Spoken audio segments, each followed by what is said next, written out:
Two and a half hours on the big flat 8 in Watopia. We did 41.9 miles. Build phase 4, the Friday rides are now 2.5 hours, and it's just gonna keep getting longer from here. I got passed by Lucy Charles Barclay, the reigning women's Ironman world champion from 2023. So that was pretty cool to see that on Zwift.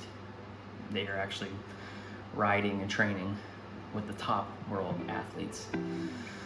That is it for this morning. Off to the weekend.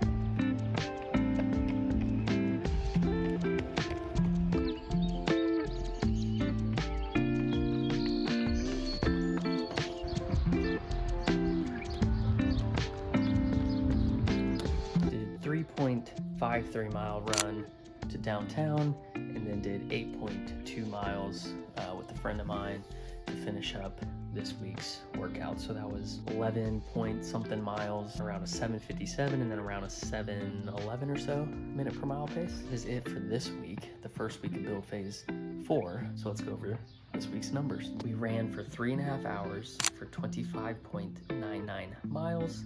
We did an hour and a half of weightlifting, 64.5 miles of biking for 3 hours, 45 minutes, and an hour and a half of swimming for 4,325 yards, which is about 2.45 miles, for a total of 10 hours and 22 minutes of workouts this week.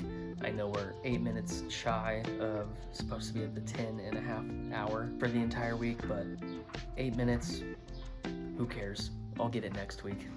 We'll see you on Monday.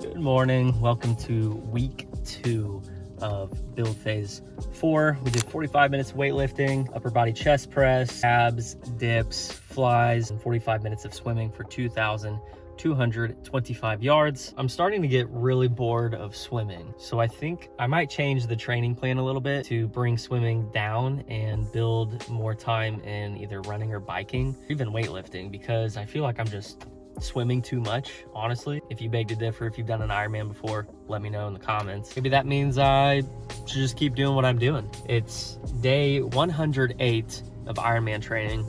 If you want to follow on Instagram, that's where I post what day it is of actually Ironman training. So we're 108 days in, and everything feels good. My muscles, fatigue, everything is at a good level that I can stay up with it as we head into these peak phases. So that is it for this morning. Off to work.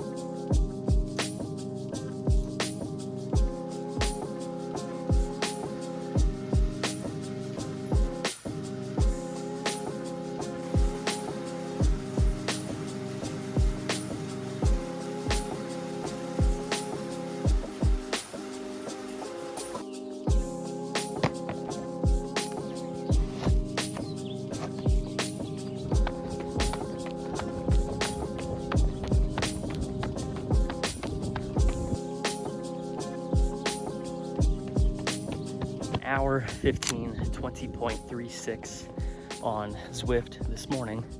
And then we went for a 4.2 mile run for half an hour at a 7-minute, 9-second per mile pace. Pushing it. I feel good this morning, so I wanted to see what I could do with a half an hour of running, which I got a 22-minute, 6 seconds 5K. That's pretty cool too. Just gonna do some light body weight exercises, and then it is off to work.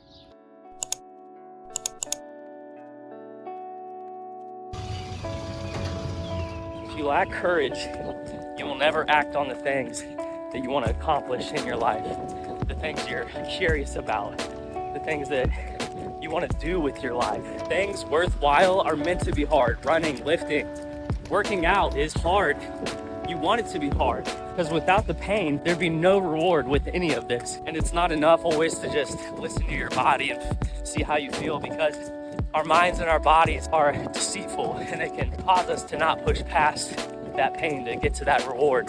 Every year, tens of thousands of people sign up for the Indianapolis mini marathon, or any marathon or half marathon in general. And they'll spend months training, crafting that new discipline and creating better daily habits, but they just have that finish line in sight, and they're racing and they're working for just the finish line. And reaching that finish line is a huge reward in itself. But too often I see others cross it and just halt all of their progress. They don't continue on. They don't continue to keep sculpting away at the better version that they've just created themselves over those past couple months. If you can change your mindset from just wanting to reach that finish line and change it to the perspective of, what am I going to become out of this entire process? And I promise you, that's where you see that the pain is so much worth it, and to push past that finish line and keep going. Because the truth and reality is there is no finish line to any of this. Having the courage to complete that one effort was huge, but where consistency compounds daily is after you finish that effort, you move on to the next one. And I like to think of it not as a lengthy, agonizing process, but rather how an artist sculpts a statue, chipping away marble piece by piece to unveil the true beauty of what that entire process looks like. And when you learn to fall in love with that process, you'll begin to do the same daily habits every day, so much that you'll crave them if you don't get them, resulting in you having a new standard for yourself that others might not understand, because so many others have their eyes fixed only on the finish line. Forgot to go over a little recap of that run, but that was 11.36 miles, hour and a half at an 8 minute 2 seconds per mile pace. I was definitely flying in the beginning. It was raining, it felt good. Then I started getting a little more fatigued there at the end. And shout out always as to Runner, if you like that singlet that I was wearing, you can head to the link in my description or their website, and you can use code Jeffrey7 for 10% off their entire store.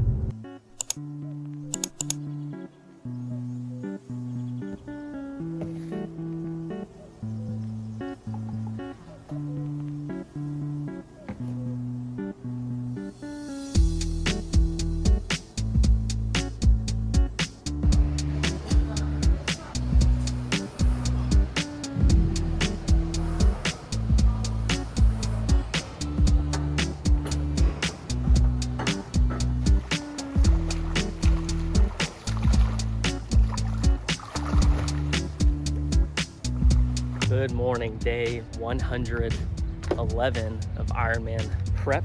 We did 50 minutes of weight training and then 40 minutes of swimming for 1,900 yards. I am gonna back down on swimming because that felt a lot better. Still felt like I got a good workout in, and put a little more towards weights. Helps me focus a little slower on the muscle groups and not feel so rushed as I'm hitting higher weights. Short and sweet video this week for episode 19. Thank you for the encouragement on all my videos. Thank you for comments, likes, appreciate it. Some of you are also doing your races. I follow along. Good luck to all of you, whatever you are training for. We will see you in the next one.